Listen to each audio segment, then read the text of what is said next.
During former President Donald Trump's remarks here in Erie, one line about not wanting to pay overtime has prompted a response from the Pennsylvania AFL-CIO. Our Philip Ward has been speaking to the president, and Philip, what is she saying tonight? Good evening, Mike. Angela Ferritto says hearing that line from the former president isn't a shock to her, but it may be to workers throughout the Commonwealth. I know a lot about overtime. I'd hated to give overtime.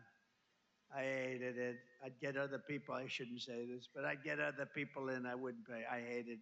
Angela, when you hear the former president say something like that, what's the initial reaction? Well, my initial reaction is I'm not surprised by his comments. You know, this is a man who has really built his business on exploiting workers. And, you know, he has been accused of stiffing contractors and running people through the court system in order to not have to pay his bills. And so when when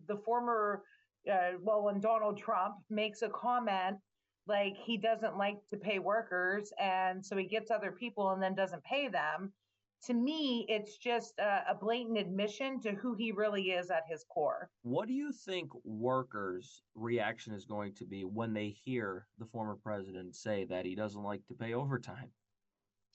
Well, I would hope that it's anger.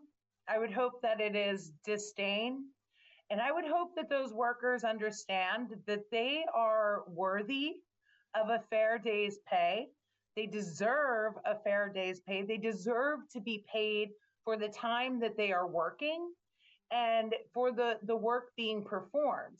And so I would hope that makes people take pause and think about who they're giving their support to and what the trajectory is that they want for themselves as working class Americans for the next 4 years. And Mike, the Pennsylvania AFL-CIO has endorsed the Harris-Walz ticket for president and vice president.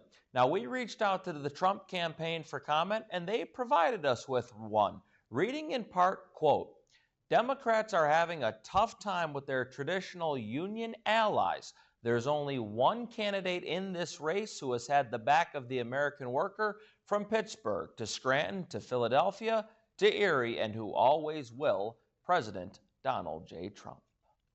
Live in the studio, Philip Ward, Erie News Now.